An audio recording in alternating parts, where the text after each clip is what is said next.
Wabarakatuh. Karena banyak sekali yang menanyakan untuk pendataan non ASN, makanya dari itu ini dia ada keterangan yang lebih lanjutnya dari yang sebelumnya saya udah bagikan ya Bapak Ibu.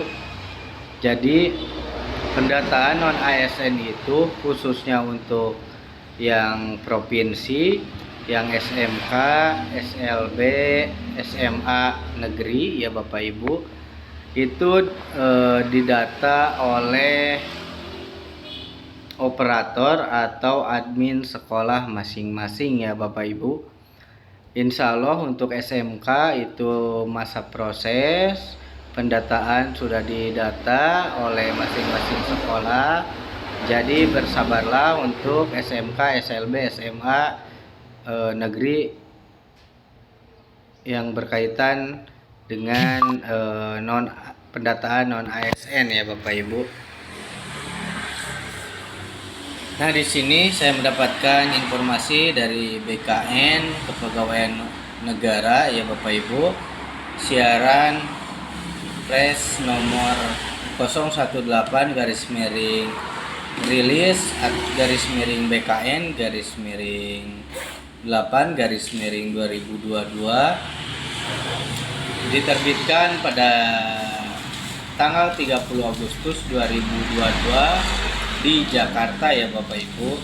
Di sini pendataan tenaga non ASN berlangsung hingga 31 Oktober 2022 ya Bapak Ibu. Jadi masih lama, hari ini menginjak pada tanggal 1 Oktober ya Bapak Ibu.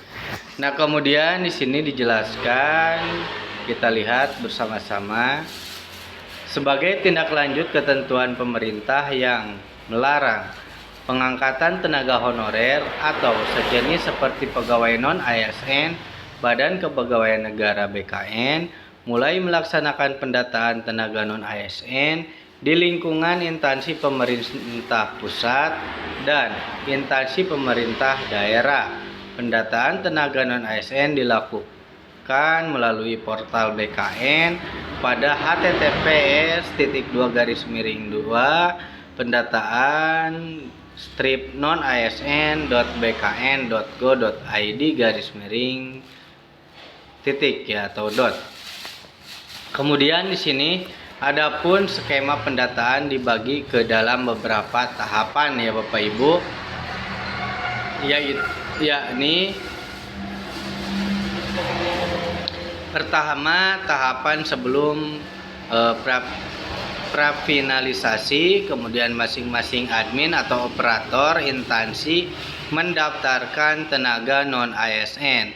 Bisa digarisbawahi ya Bapak Ibu, masing-masing admin atau operator instansi mendaftarkan tenaga non ASN ya yang masih bekerja di lingkungannya dan memenuhi persyaratan pendataan tenaga non ASN sesuai ketentuan yang ditetapkan pemerintah. Setelah didaftarkan oleh instansi, tenaga non ASN yang masuk pendataan dapat membuat akun pendataan non ASN di portal dan instansi melakukan pengecekan terhadap data yang diinput dan dilengkapi oleh tenaga non ASN.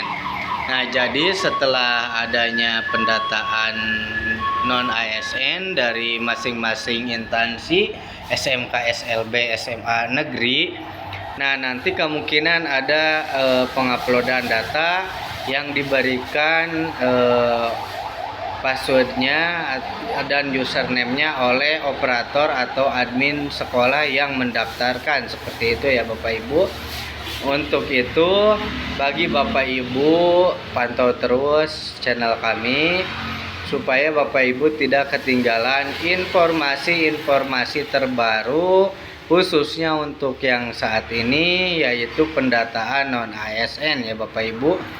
Kemudian bagi Bapak Ibu yang belum pada subscribe channel kami, silakan untuk melakukan subscribe terlebih dahulu supaya Bapak Ibu tidak ketinggalan informasi-informasi terbaru dari channel kami.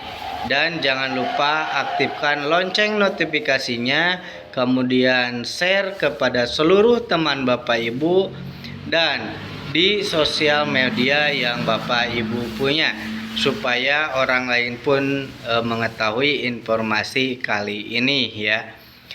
Kita lanjut. Kedua, pada tahapan prafinalisasi yang berlangsung 30 September 2022, masing-masing instansi mengumumkan daftar tenaga non-ASN yang masuk dalam pendataan awal uji publik melalui kanal informasi instansi dari pengumuman pendataan awal instansi bagi tenaga non-ASN yang memenuhi kategori pendataan namun belum terdata atau belum memenuhi kelengkapan dapat mengusulkan, mengkonfirmasi, melengkapi data dan riwayat masa kerja ya Bapak Ibu. Kemudian ketiga, pada tahap finalisasi yang berlangsung 30 Oktober 2022, masing-masing instansi melakukan pengecekan terakhir atau finalisasi akhir ya Bapak Ibu.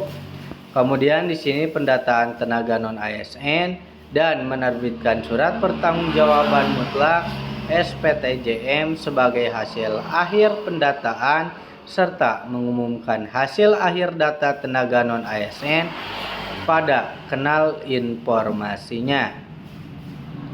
Kemudian untuk persyaratan dan kategori pendataan non-ASN, instansi dapat mengacu pada surat Menteri Pan-RB nomor B-1521-M.SM.01.00/2022. Jangan skip video ini supaya Bapak Ibu bisa mengetahui informasi dengan penuh dari video kali ini seperti itu.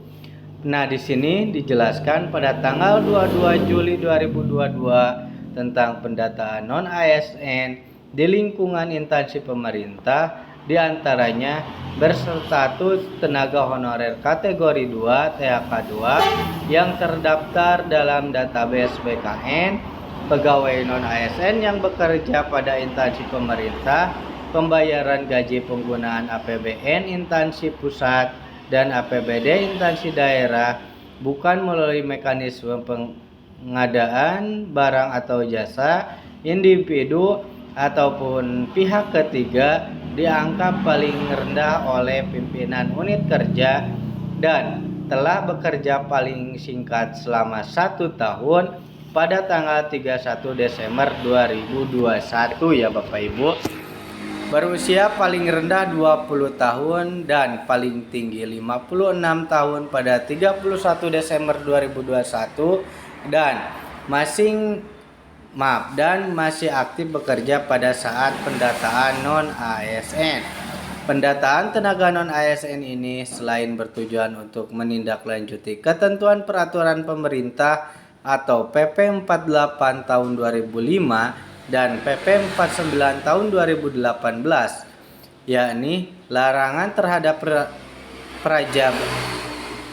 pejabat pembina kepegawaian PPK instansi pemerintah untuk melakukan pengangkatan honorer dan atau tenaga non-ASN juga bertujuan mendorong masing-masing instansi pemerintah untuk mempercepat proses mapping, validasi data dan menyiapkan roadmap penyelesaian tenaga non-ASN. Nah, ini ditandatangani secara elektronik ya oleh Kepala Biro Hubungan Masyarakat, Hukum dan Kerjasama Badan Kepegawaian Negara atau bisa disingkat BKN ya Bapak Ibu. Nah, ini ditandatangani langsung secara elektronik oleh BKN ya Bapak Ibu. Seperti itu. Untuk informasi kali ini mudah-mudahan bisa bermanfaat bagi Bapak Ibu, khususnya untuk saya. Wabillahi taufiq wal hidayah. Wassalamualaikum warahmatullahi wabarakatuh.